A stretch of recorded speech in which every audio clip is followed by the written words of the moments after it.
विगत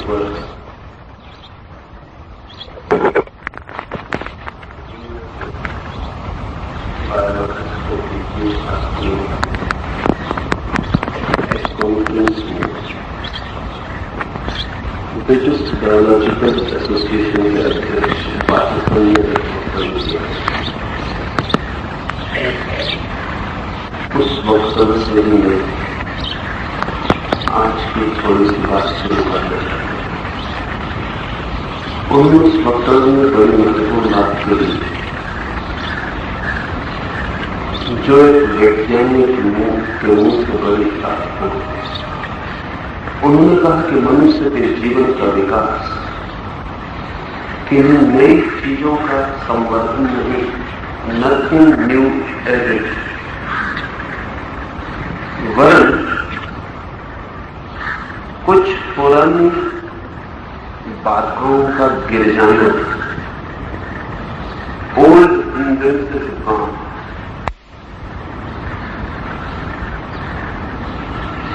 मनुष्य के विकास में कुछ जुड़ा नहीं, मनुष्य के भीतर जो छिपा है किसी चीज प्रकट होती है तो सिर्फ बीच की बाधाएं जब अलग होती है।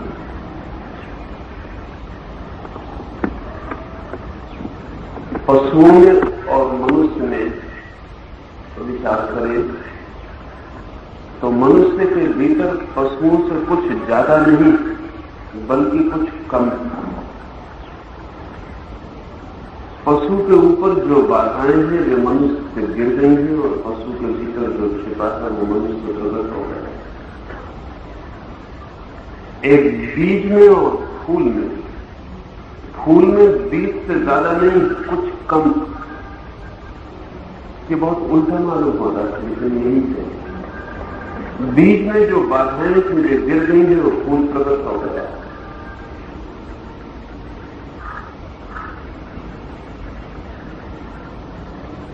पौधों में पशुओं से कुछ ज्यादा है, बाधाएं ज्यादा है, हिंड्रेंसेस ज्यादा है।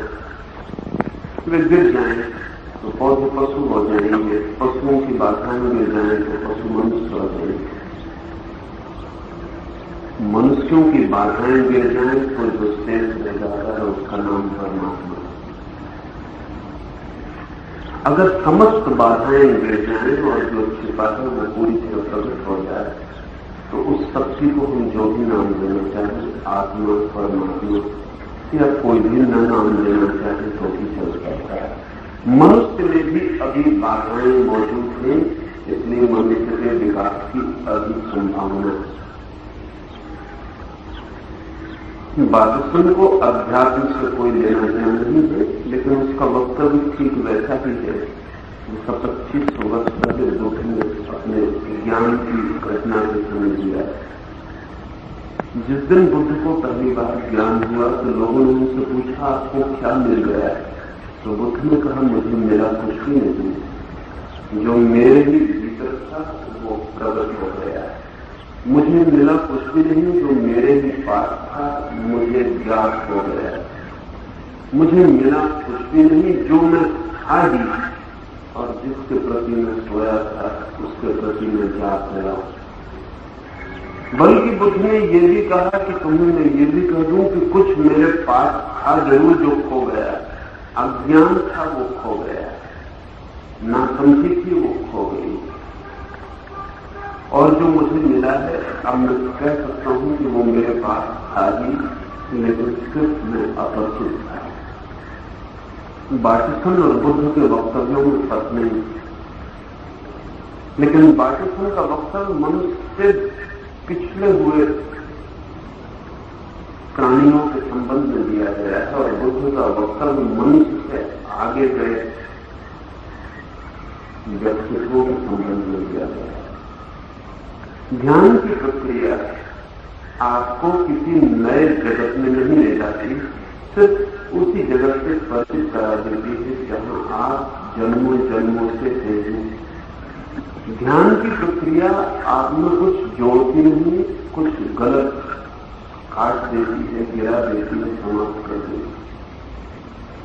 एक मूर्तिकार को कोई पूछ रहा था कि तुमने ये मूर्ति बहुत सुंदर बनाई, उस मूर्तिकार ने कहा, मैंने बनाई नहीं है, मैं तो इस रास्ते से गुजरता था और इस पत्थर में छुपी मूर्ति ने मुझे पुकार लिया। मैंने जो व्यर्थ पत्थर इसमें जोड़े थे उन्हें अलग कर दिया और मूर्ति प्रकट हो गई। मैंने कुछ जोड़ा नहीं, सिर्फ गढ़ाया। बेकार पत्थर जो मूर्ति के चारों तरफ जोड़े थे उन्हें मैंने झांक दिया और मूर्ति को छुपे थे वो प्रकट हो गई। मनुष्य के भीतर जो छिपा है, कुछ गलत जोड़ा है, उसे काट देने से प्रकट हो जाता है। परमात्मा मनुष्य से भिन्न कुछ नहीं है, मनुष्य के भीतर छिपी ऊर्जा, एनर्जी का नाम। लेकिन जैसे होंगे उसमें बहुत मिट्टी मिली है सोने में, थोड़ी मिट्टी छट करके तो सोने प्रकट हो जाता है। तो ध्यान के संबंध में पहली बात जो मैं आपको कह दूं वो ये कि आप अपने ध्यान के विकास में अंतिम क्षणों में भी जो होंगे वो आप अभी इस क्षण में भी हैं। ध्यान आप में कुछ जोड़ नहीं जाएगा, सिर्फ घटा जाएगा। आपसे कुछ गलत को काट जाएगा, कुछ व्यर्थ को अलग कर जाएगा और जो सार्थक है वो पूरी तरह से प्रकट होने की सुविधा पा सकेगा। नथिंग समथिंग न्यू एडेड, नहीं कुछ नया जुड़ेगा, सिर्फ पुरानी बाधाएं गिरेंगी। इन बाधाओं को गिराने के लिए जो प्रयोग हम 4 दिन यहां करने वाले हैं वो बहुत वाइटल, बहुत प्राणवान प्रयोग है। और जो लोग भी, जो मित्र भी ईमानदारी से उसे करने को राजी होंगे उनके लिए परिणाम होने सुनिश्चित। ईमानदारी शब्द को थोड़ा समझने में ईमानदारी से मेरा अर्थ है कि जो सच में ही करेंगे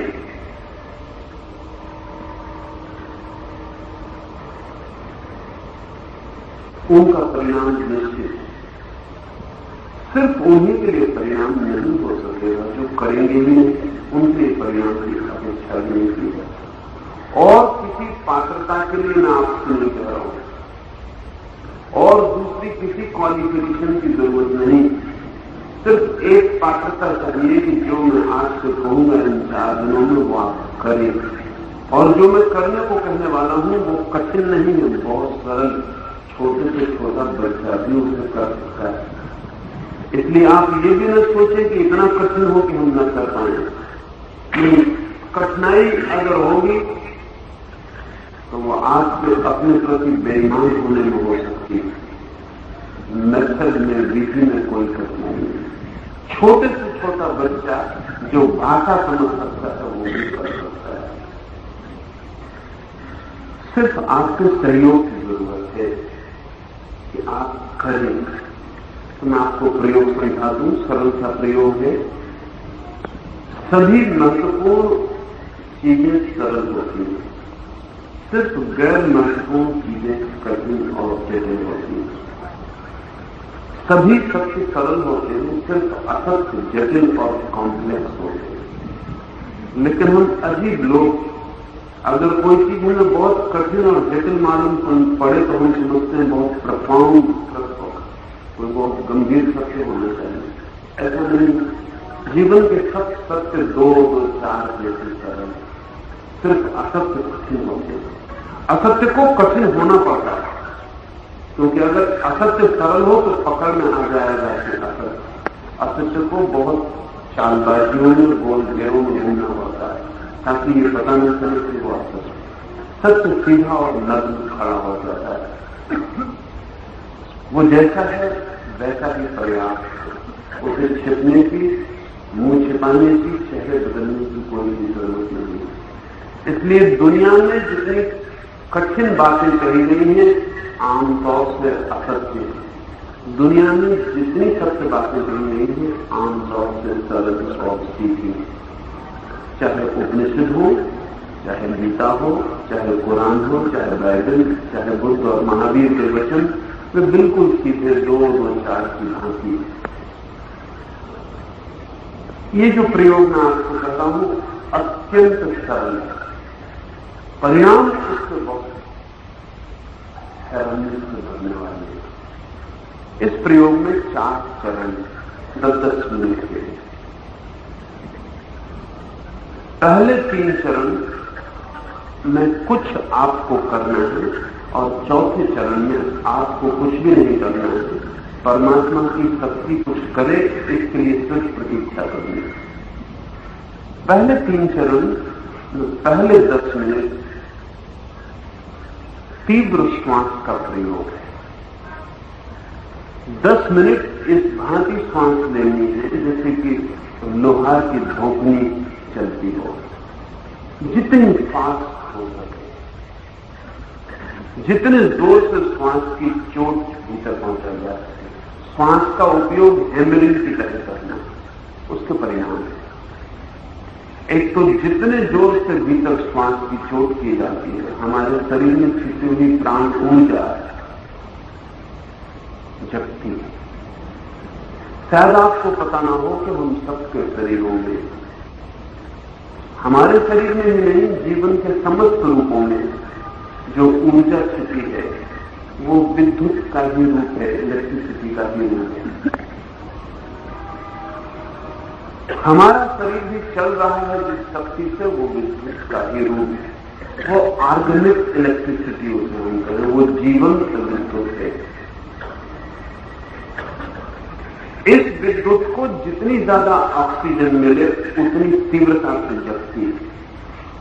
इसलिए बिना ऑक्सीजन के आदमी मर जाएगा, और बिल्कुल मरते हुए आदमी को भी अगर ऑक्सीजन दी जा सके तो हम उसे कोई बहुत देर जिंदा रख सकते हैं।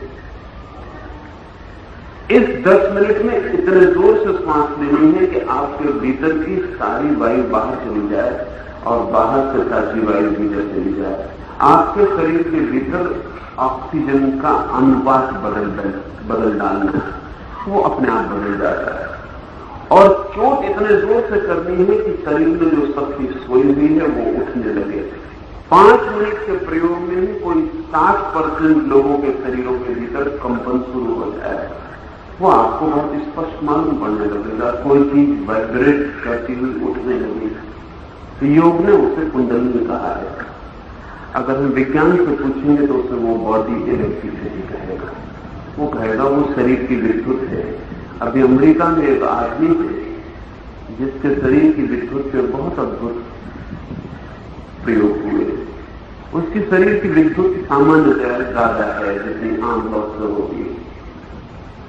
वो एक विशेष प्रकार की श्वास का प्रयोग करने के बाद हाथ में 5 कैंडल का बल्ब लेकर उसे जला देगा।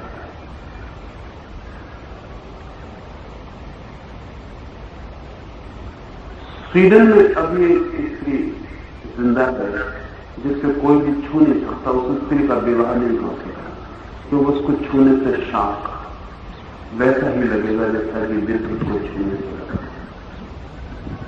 ये थोड़े से इनके शरीर में विशेष विद्युत है और केमिकल थोड़े से फर्क है, इसलिए ऐसा परिणाम। लेकिन विद्युत है सबके शरीर में।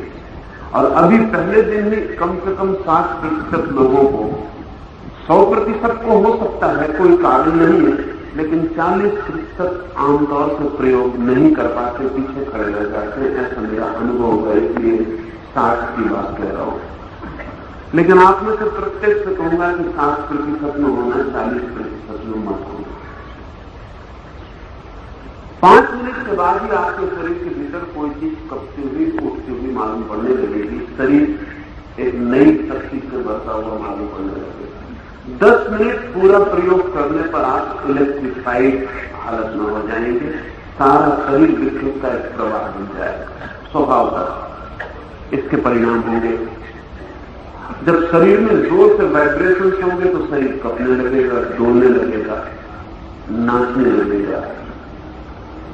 दूसरा जो प्रयोग है 10 मिनट का, वो शरीर को डोलने, नाचने या शरीर को जो भी करना है उसे करने की पूरी छूट दे देने का है। उसके परिणाम कैटेलिटिक। हमने अपने शरीर में न मालूम कितने तरह के दमन कर रखे। मन में भी बहुत तरह के सप्रेशन कर सकते हैं। जो व्यक्ति भी ध्यान में जाना चाहता है उसे पहले इन दमन से मुक्त हो जाना जरूरी है। क्रोध आया है, हम क्रोध को पी गए।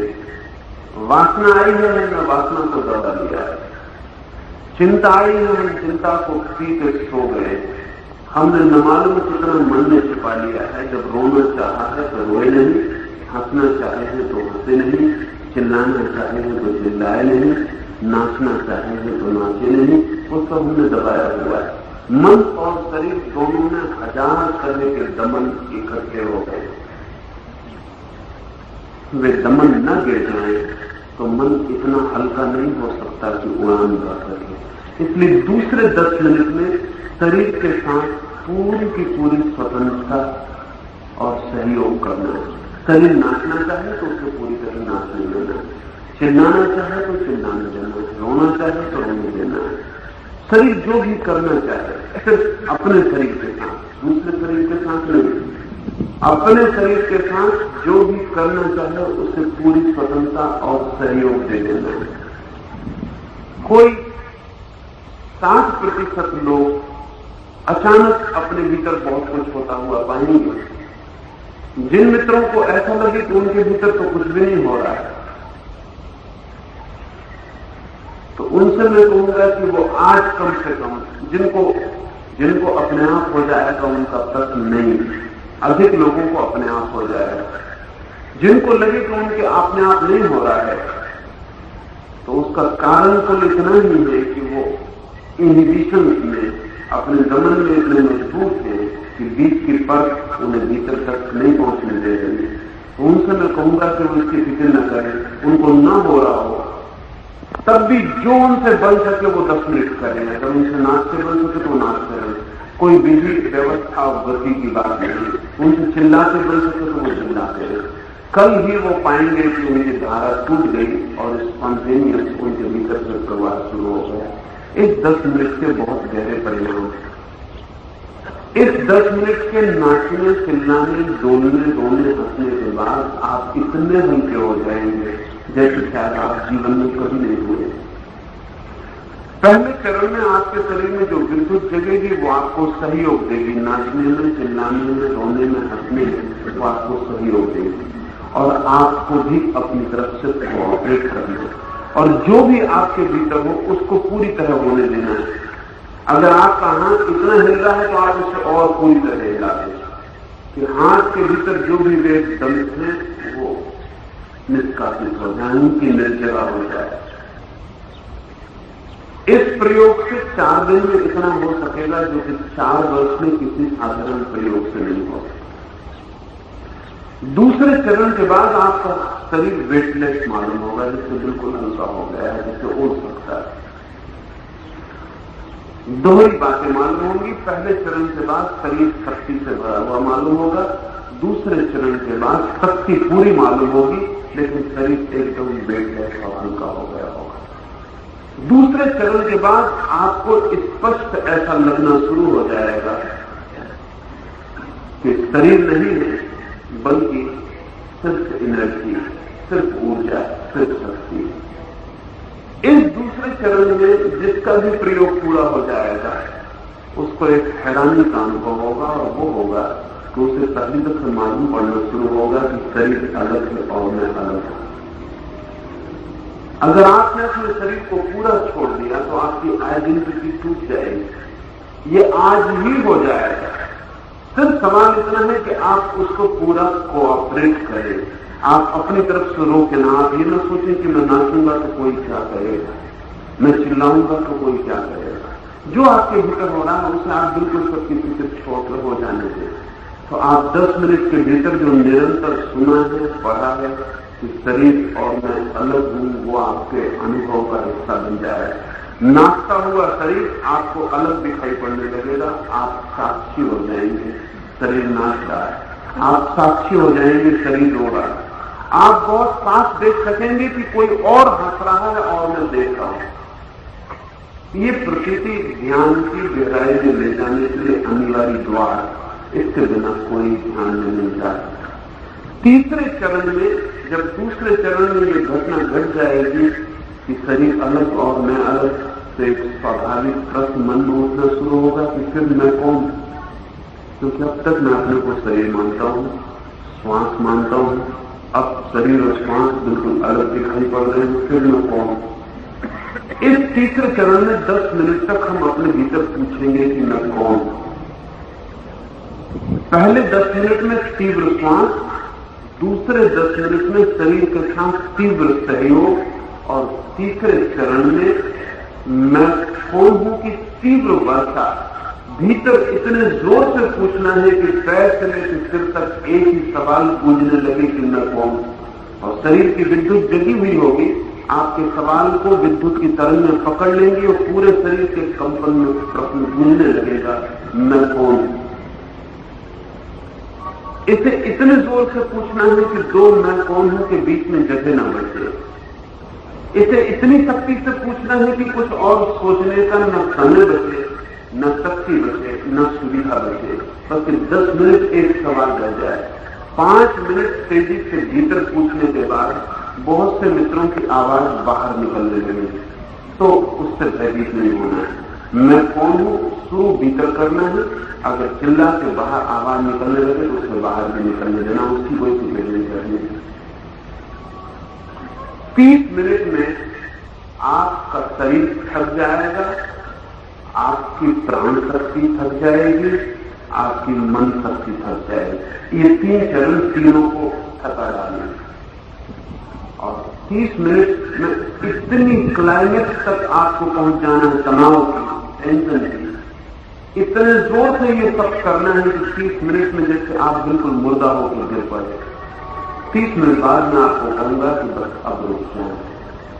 कोई बैठा होगा, कोई गिर गया होगा, कोई खड़ा होगा, जो जैसा होगा वो वैसे ही रह जाएगा। उस समय आपको अपनी तरफ से कुछ नहीं करना है। गिर गए हैं तो गिरे रह जाएंगे, बैठे हैं तो बैठे रह जाएंगे, खड़े हैं तो खड़े रह जाएंगे। ऐसा नहीं कि आप खड़े हैं तो बैठ जाएं अपनी तरफ। उस समय जो हालत आपकी हो आप उसी में रह जाएंगे और 10 मिनट सिर्फ प्रतीक्षा करेंगे कि क्या हो रहा है। उस 10 मिनट में बहुत से अनुभव होंगे। उस 10 मिनट में शांति का अनुभव तो सहज ही सभी को होगा। आधे से ज्यादा मित्रों को आनंद की भी प्रतीति होगी, उससे भी ज्यादा मित्रों को प्रकाश का अनुभव होगा। कुछ मित्रों को रंगों के अनुभव होंगे, कुछ मित्रों को सुगंध का अनुभव होगा, बहुत थोड़े से 1-2 मित्रों को स्वाद का अनुभव होगा, और फिर भी भिन्न भिन्न अनुभव प्रत्येक को होंगे।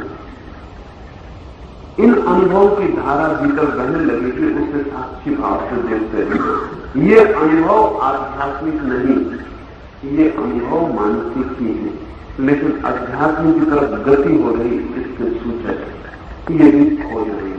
कुछ मित्रों के 4 दिन में भी खो जाएंगे, सिर्फ शून्य रह जाएगा। और उस शून्य में जिसे हम निराकार परमात्मा कहें, ब्रह्म कहें, आत्मा कहें, उसके लिए क्या शब्द प्रयोग किया जाए, उसकी अनुभूति, उसका स्वाद, उसका रस अनुभव में शुरू होगा। ये सहज हो जाएगा अगर आपने 3 चरण पूरे किए ऑनेस्टली, ईमानदारी से, क्योंकि वो आपकी जानकारी की बात है, उसका दूसरे से कोई संबंध नहीं। आप खड़े रह सकते हैं, पैर नाचना चाहें आप न नाचें तो पैर रोके रह जाएंगे, प्राण चिल्लाना चाहें आप न चिल्लाएं तो नहीं चिल्लाएंगे, रोके रह जाएंगे। आप धीरे धीरे मैं कौन हूं मुर्दे की तरह भीतर पूछते रहे तो वो गति पैदा नहीं हो पाएगी जो जरूरी। पानी को गर्म होना हो तो 100 डिग्री तक गर्म करना जरूरी, तब वो भाप बनता है। 98 डिग्री पर भी भाप नहीं बनता, 99 डिग्री पर भी भाप नहीं बनता। आप परमात्मा से ये नहीं कह सकते कि सिर्फ 1 डिग्री की इतनी ताकती क्यों कर रहे हैं। 99 डिग्री हो गया, भाप बना के 1 डिग्री की तो बात है। 99 डिग्री तक आ गए, 1 डिग्री की इतनी कंजूसी क्यों कर रहे हैं। लेकिन इससे कोई फर्क नहीं पड़ता, 100 डिग्री पर ही पानी भाप बनेगा। अगर 99 डिग्री तक भी जाके आप रुक गए तो गर्म पानी ही रहकर वापस ठंडे हो जाएंगे। ठीक प्रत्येक के भीतर एक क्लाइमेक्स की स्थिति है जहां से जीवन में ऊर्ध्वगमन शुरू होता है, जहां से क्रांति शुरू होती है, जहां से निर्देशन शुरू होता है, जहां से व्यक्ति मिलता है और परमात्मा शुरू होता है। अगर आप उस 100 डिग्री तक नहीं पहुंचे तो आप वापस नीचे ले जाएंगे और मेहनत बिल्कुल व्यर्थ हो जाएगी, उसका कोई अर्थ नहीं रह जाएगा। इसलिए मैं आपसे कहूंगा, ईमानदारी से जो मैं कहूं उसे पूरा करके देख ले। इसमें श्रद्धा की कोई भी जरूरत नहीं। एक हाइपोथेटिकल एक्सपेरिमेंट करके देख लेंगे, हम देखें इससे क्या हो सकता है। 4 दिन करके देख लें और जो लोग भी ईमानदारी से चलेंगे वो श्रद्धा को उपलब्ध हो जाएंगे। श्रद्धा पहले से जरूरी नहीं। आपको विश्वास करने की जरूरत नहीं कि जो मैं कह रहा हूं वो होगा ही। आप तो इतना ही मान के चलें कि ये व्यक्ति कुछ कह रहा है, इसे करके देख लें, हो तो ठीक, न हो तो समझे की गलत। और अगर आपने किया तो होना वैसे ही निश्चित है जैसे 100 डिग्री पर पानी गर्म हो जाता है। किसी के विश्वास की जरूरत नहीं है, विश्वास से पानी गर्म नहीं होता। आप चाहे अविश्वासी हो, नास्तिक हो, कोई फर्क नहीं पड़ता। पानी गर्म करिए, 100 डिग्री पर भाप बनेगा। मैं जिस ध्यान की बात कर रहा हूं वो बिल्कुल साइंटिफिक बात है। आप नास्तिक हो, ईश्वर को न मानते हो, आत्मा को न मानते हो, धर्म को न मानते हो, कोई हर्जा नहीं, मानने की कोई जरूरत ही नहीं। आप प्रयोग को करें और आप पाएंगे कि उस प्रयोग के अनुभव से आपके भीतर फर्क होना शुरू हो गया। श्रद्धा ध्यान का फल, प्राथमिक शर्त नहीं, वो आखिरी परिणाम, पहली शर्त नहीं। आपने समझ लिया। 2-3 बातें और आपको कर दूं कि हम प्रयोग करेंगे। जो लोग बीमार हो, बहुत असक्त हो, वो लोग घर बैठ कर प्रयोग करेंगे, बाकी सारे लोग खड़े होकर ही प्रयोग करेंगे। खड़े होकर जल्दी परिणाम देंगे, बैठ कर जल्दी परिणाम नहीं। सारे लोग फासले पर खड़े होंगे, हम जगह काफी है, फासले पर खड़े होंगे ताकि आप नाचने लगेंगे, किसी को आपके द्वारा धक्का न लगे और किसी को धक्का लग जाए तो उसकी परेशानी नहीं लेनी है। दूसरी बात, जैसे ही प्रयोग शुरू होगा उसके पहले 2 बातें मैं आपको आंख बंद करने के लिए कहूंगा और ये आंख 40 मिनट तक बंद रखनी है। ये आपका पहला संकल्प होगा, उसे भी ईमानदारी से निभाना। एक दफे की आंख खोली तो नुकसान होगा, आपके भीतर जो ऊर्जा इकट्ठी होगी वो ऊर्जा खराब हो जाएगी। हमारे भीतर की शक्ति का अधिक हिस्सा हमारे आंख से बिखरता है। इसलिए 40 मिनट आंख बिल्कुल ही बंद रखनी। जब तक मैं न कहूं तब तक आपको आंख नहीं खोलनी।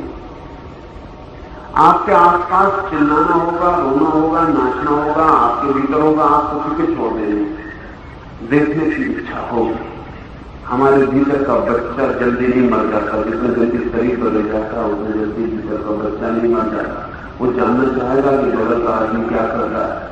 तो उसके लिए मैंने फिल्म बुलवा ली है, अभी आज ग्रंथ में बनी, तो रात आपको फिल्म दिखा देंगे, उसमें आप पूरा देख लेंगे कि कौन क्या करता है, तो आपकी जिज्ञासा तृप्त हो जाएगी। इसलिए आप अभी फिक्र न करेंगे कि कौन क्या कर रहा है, किसको क्या हो रहा है, रात फिल्म देख लेंगे। यहां देखने वाला कोई भी नहीं रुकेगा। अगर किसी को सिर्फ देखना हो तो वो यहाँ कैंपस से बाहर हो जाएगा, या तो वो दूर पीछे चला जाएगा, लेकिन यहाँ नहीं बैठ सकेगा। यहाँ एक भी आदमी जो ध्यान नहीं कर रहा हो उसे अलग हो जाना है। उसकी मौजूदगी हमारे सब मित्रों को बाधा बने, उससे यहाँ से हट जाना है। न केवल आपके भीतर दिलचस्पी पैदा होती है, पूरा एटमॉस्फेयर चार्ज होता है। उसमें एक आदमी भी अगर व्यर्थ खड़ा है तो वो नुकसान करता है और वो चेन को तोड़ता है, उसकी जरूरत नहीं। इसलिए वो ख्याल से जिनको भी नहीं करना हो वो यहाँ खड़े नहीं रहेंगे, वो डिस्चार्ज चले जाएंगे। ये कुर्सियां जो है ये आप उठाएंगे और कुर्सियां हटा दें वहां से पीछे, क्योंकि उनको कोई गिर जाएगा तो तकलीफ होगी।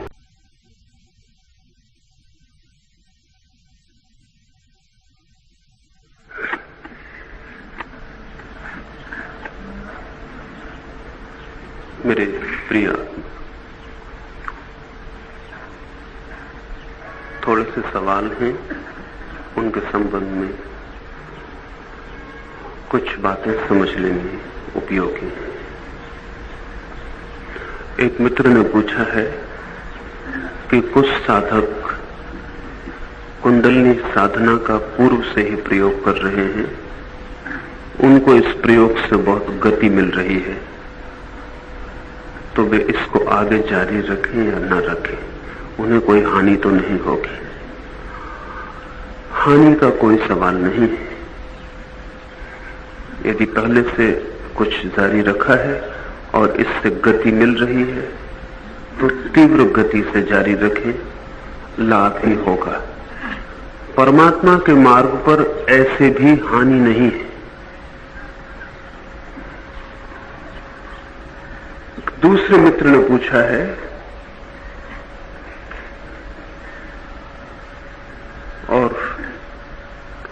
और भी 2-3 मित्रों ने वही बात पूछी है कि रोना, चिल्लाना, हंसना, नाचना कब तक जारी रहेगा। ये 3 सप्ताह से 3 महीने तक जारी रह सकता है।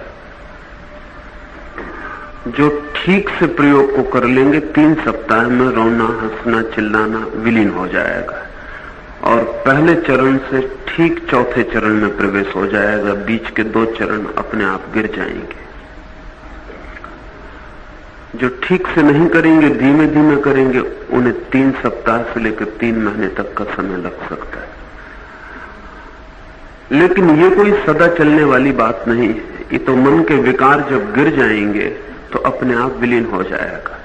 अब कितनी तीव्रता से आप विकारों को गिराते हैं, इस पर समय की लंबाई निर्भर करेगी। लेकिन अगर 3 महीने ठीक से प्रयोग किया तो आम तौर से 3 महीने में ये सब शांत हो जाएगा। फिर आप 1-2 गहरी श्वास लेंगे और तत्काल चौथे चरण में प्रवेश हो जाएगा। लेकिन ये तभी होगा जब आप पूरी तरह से ये बीच के 2 चरण कर डालें। इसमें जरा सी भी कंजूसी की तो वर्षों लग सकते। सवाल उलीझ के फेंक देने का है अपने भीतर से। दूसरे 2-3 मित्रों ने पूछा है कि ये रोना, चिल्लाना बड़ी कठिनाई देगा घर के लोगों को, पड़ोसियों को। शुरू में देगा, 1 दिन देगा, 2 दिन देगा। आप खुद ही जाके उनसे पहले ही प्रार्थना कराएं कि घंटे भर में ऐसा करूंगा, आप घंटे भर के लिए क्षमा कर दें। पहले ही कि हाँ, इसके पहले कि वो आपसे पूछे कि क्या कर रहे हैं। और चूंकि ये प्रयोग एकदम नया है, इसलिए थोड़ा समय लगेगा। अभी कोई बगल में भजन करने लगता है जोर से तो किसी को तकलीफ नहीं होती। कोई जोर से राम राम जपने लगता है तो आप समझते हैं ध्यान कर रहा है। 1-2 वर्ष के भीतर मुल्क में लाखों लोग इसे करेंगे और लोग समझ लेंगे कि ध्यान कर रहे हैं। अभी शुरू में जो लोग करेंगे उन्हें थोड़ी अड़चन है। शुरू में कुछ भी करने में थोड़ी अड़चन होती है, पर वो 1-2 दिन की बात है। अभी भी मुल्क में हजारों लोगों ने करना शुरू किया है। 1-2 दिन आसपास के लोग उत्सुक होते हैं, फिर भूल जाते हैं। और आपके व्यक्तित्व में जो अंतर पड़ने शुरू हो जाएंगे 3 सप्ताह के भीतर ही, वो भी उनको दिखाई पड़ेंगे। आपका रोना चिल्लाना ही दिखाई नहीं पड़ेगा। और अगर आपने प्रयोग ईमानदारी से किया है तो आपके पड़ोसी बहुत ज्यादा दिन तक प्रयोग से बच ना सकेंगे। वो प्रयोग उन्हें पकड़ना शुरू हो जाएगा। इसलिए आपके रोने चिल्लाने को आप बहुत परेशानी से न लें, बल्कि वो भी हितकर होगा। पास के लोग आके पूछेंगे तो पूरा ध्यान उनको समझा दें और उनको कहें कि आप भी कल साथ बैठ जाएं।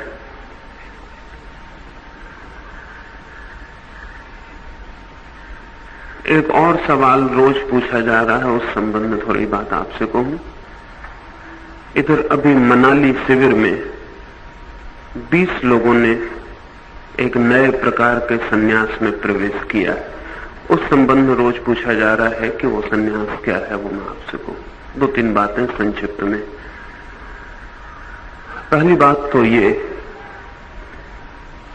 कि सन्यास जैसा आज तक दुनिया में था, अब भविष्य में उसके बचने की कोई संभावना नहीं। वो नहीं बच सकेगा। सोवियत रूस में आज सन्यासी होना संभव नहीं। चीन में सन्यासी होना अब संभव नहीं, और जहां जहां समाजवाद प्रभावी होगा वहां वहां सन्यास असंभव हो जाएगा।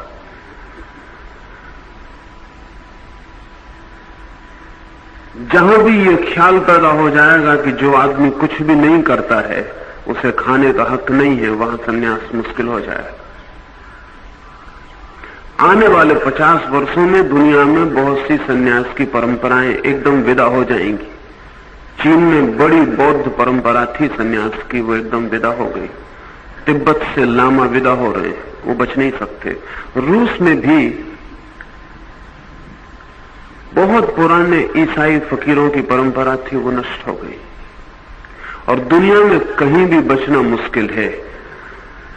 इसलिए मेरी अपनी दृष्टि यह है कि सन्यास जैसा कीमती फूल नष्ट नहीं होना चाहिए।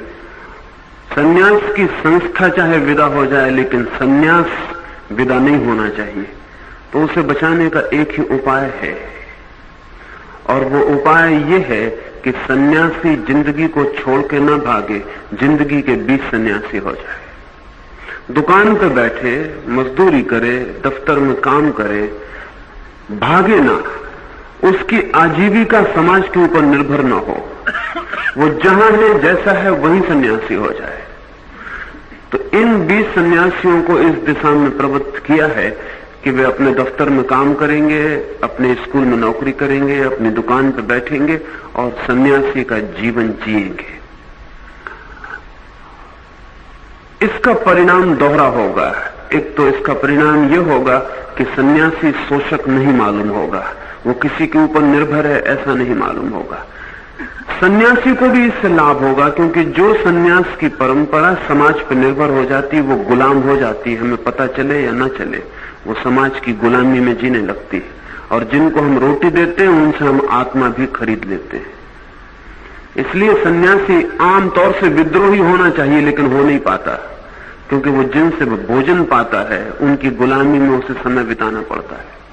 वो वही बातें कहता रहता है जो आपको प्रीतिकर हैं, क्योंकि आप उसको रोटी देते हैं। सन्यास एक क्रांतिकारी घटना है। उसके लिए जरूरी है कि व्यक्ति भीतरी रूप से, आर्थिक रूप से अपने ही ऊपर निर्भर हो। तो एक तो सन्यास को घर घर में पहुंचाने का मेरा ख्याल है। इसका दूसरा गहरा परिणाम यह होगा कि जब सन्यासी घरों को छोड़ के भाग जाता है तो सन्यासी से जो फायदा संसार को होना चाहिए वो नहीं हो पाता। अच्छे लोग जब संसार छोड़ देते हैं तो संसार बुरे लोगों के हाथ में पड़ जाता है। इससे नुकसान हुआ है। मैं मानता हूं कि किसी आदमी की जिंदगी में अच्छाई का फूल खिले तो उसे ठेठ बाजार में बैठा होना चाहिए कि उसकी सुगंध बाजार में फैलनी शुरू हो, अन्यथा वो तो भाग जाएगा। दुर्गंध फैलाने वाले जम के बैठे रहेंगे।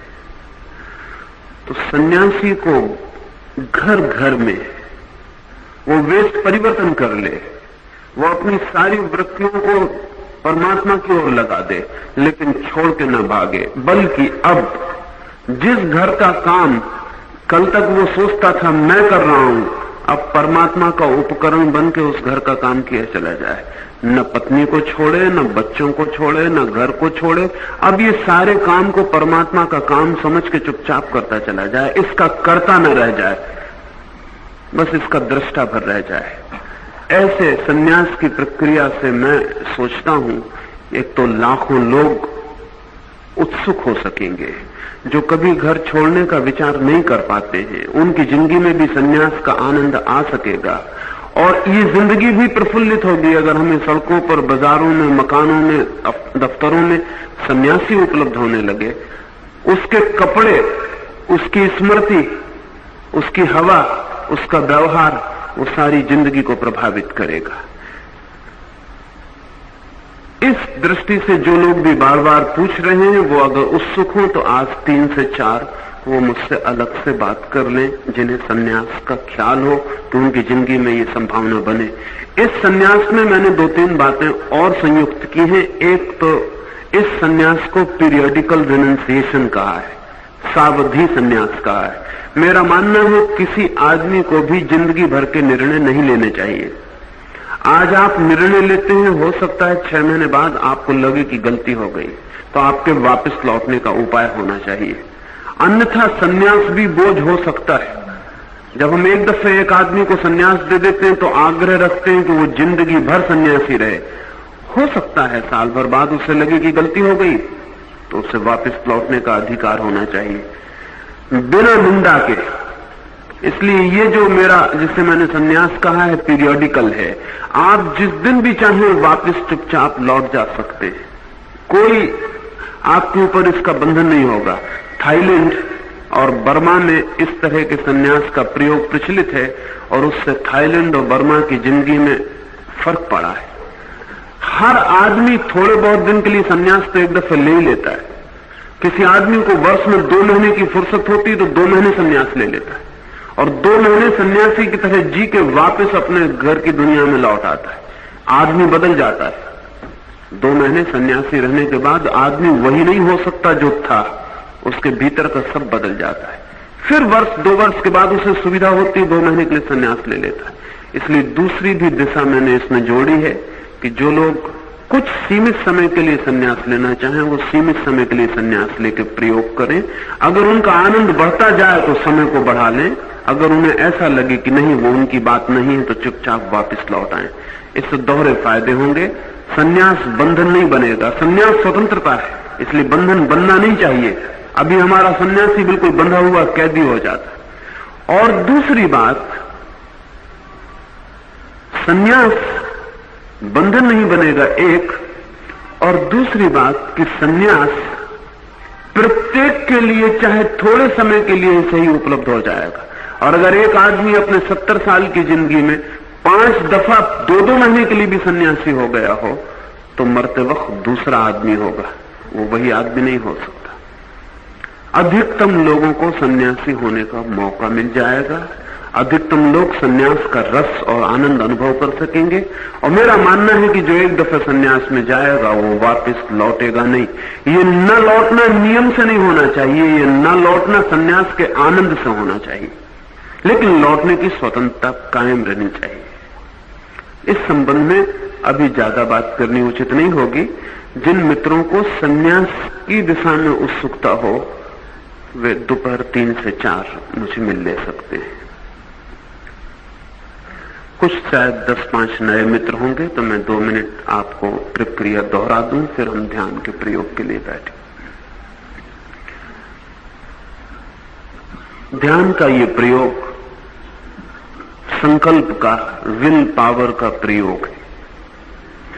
आप कितने संकल्प से लगते हैं इसमें उतना ही परिणाम होगा। अगर इंच भर भी आपने अपने को बचाया तो परिणाम नहीं होगा। इसमें पूरा ही कूदना पड़ेगा, इसमें बचाव से नहीं चल सकता है। और प्रक्रिया ऐसी है कि आप पूरे कूद सकते हैं, कठिनाई नहीं है। उसके 3 चरण हैं। पहले चरण में आपको तीव्र श्वास 10 मिनट तक लेनी है। इसे बढ़ाते जाना है, तेज करते जाना है। इस भांति श्वास लेनी है कि आपको दूसरा कुछ स्मरण ही न रह जाए, बस श्वास ही रह जाए। सारा प्रयोग 10 मिनट आप भूल जाएं सारी दुनिया को, और जो जोर से श्वास लेगा वो भूल जाएगा। बस श्वास की क्रिया ही उसके बोध में रह जाएगी। भीतर बाहर श्वास ही श्वास में सारी शक्ति लगा देनी। दूसरे 10 मिनट कैथारसिस के हैं, रेचन के। दूसरे 10 मिनट में नाचना, कूदना, चिल्लाना, रोना, हंसना, जो भी आपको आने लगे उसे पूरी ताकत से करना है। 10-5 मित्रों को जिन्हें ना आए अपने आप, उन्हें अपनी ओर से जो भी सूझे वो शुरू कर देना। नाचना लगे नाचना, चिल्लाना लगे चिल्लाना, और प्रयास मत करें, बस शुरू कर दें। कल 2-3 मित्र आए, उन्होंने कहा हम प्रयास करते हैं लेकिन होता नहीं। प्रयास की जरूरत नहीं, उछलने के लिए कोई प्रयास करना पड़ेगा, शुरू कर दें। प्रयास की कोई फिक्र ना करें। जैसे ही आप शुरू करेंगे धारा टूट जाएगी और सहज हो जाएगा, और 1-2 दिन में आप पाएंगे कि वो अपने आप आने लगा। हमारे मन में बहुत से दमन इकट्ठे हैं, बहुत से वेग इकट्ठे हैं, वो गिर जाने चाहिए। भीतर शक्ति का जन्म होगा, पूरा शरीर इलेक्ट्रिफाइड हो जाएगा, कंपित होने लगेगा। ये शक्ति जगाने के लिए ही 10 मिनट गहरी श्वास की चोट कर रहे हैं, उससे कुंडलनी जागेगी। फिर दूसरे 10 मिनट में मन के विकारों को गिराने के लिए प्रयोग कर रहे हैं, ताकि कुंडलिनी के मार्ग में कोई बाधा न रह जाए, सब बाधाएं अलग हो जाएं और कुंडलिनी की यात्रा सीधी ऊपर जा सके, चित्त के सारे रोग अलग हो जाएं। अन्यथा कुंडलिनी से जगी हुई शक्ति को चित्त के रोग एब्जॉर्व कर लेते, वो चित्त के रोगों में प्रविष्ट हो जाती। इसलिए रेचन जरूरी है, सब कचरा बाहर फेंक देना जरूरी है। फिर तीसरे चरण में जो शुद्ध शक्ति बचेगी कुंडलिनी की, उसको जिज्ञासा में रूपांतरित करना है, उसको इंक्वायरी बनाना है। इसलिए तीसरे चरण में 10 मिनट तक मैं कौन हूं पूछना है। आज तो आखिरी दिन है, इसलिए मन में मत पूछें, पूरे 10 मिनट पूरी शक्ति लगा के जोर से चिल्ला के पूछें। इतने जोर से पूछें कि आपको और दूसरी बात ख्याल में ही आने की सुविधा न रह जाए कि कुछ और विचार, कोई और जगत भी है। बस मैं कौन हूं इसमें डूब जाएं। किन्हीं को अगर हिंदी की जगह मराठी में पूछना सुविधाजनक पड़ता हो तो वो मराठी में पूछ सकते हैं, ये सवाल नहीं है। अगर उनको मराठी सुविधाजनक पड़ती है तो वो उसमें ही पूछे। जिस भाषा में आपके हृदय की गहराई है उसी भाषा में पूछे। 10 मिनट पूरी शक्ति लगा के पूछना है। इन 30 मिनट में अपने को बिल्कुल थका डालना है, जरा भी बचाना नहीं है, रोकना नहीं है। और आखिरी 10 मिनट में मौन प्रतीक्षा करनी है, वो साइलेंट अवेटिंग के वक्त। वही 10 मिनट असली है। ये 30 मिनट तैयारी है, वो 10 मिनट असली है। उन 10 मिनट में गहरी शांति, आनंद, गहरे प्रकाश और बहुत तरह के अनुभव होने शुरू होंगे। इस प्रयोग को चाहे तो 10-10, 5-5 मित्रों के ग्रुप बना लें और कहीं एक जगह इकट्ठे होकर करें, तो एक एक व्यक्ति को जो अड़चन होती है वो नहीं होगी। जो भी 10-5 मित्र किसी एक घर में इकट्ठे हो जाएं, वहां प्रयोग करें। 21 दिन साथ कर लें, फिर बैठ के अकेले में घर करने लगे। ये चिल्लाना रोना धीरे धीरे कम हो जाएगा और शांति बढ़ती जाएगी। और 3 महीने में आपके भीतर सतत धारा बहने लगेगी शांति की, आनंद की, और चारों ओर परमात्मा प्रत्यक्ष होने लगेगा। ऐसा नहीं कि कहीं खड़ा हुआ मिल जाएगा, नहीं, जो भी दिखाई पड़ेगा वो परमात्मा का रूप ही मालूम होने लगेगा। अब हम प्रयोग के लिए खड़े हो जाएं।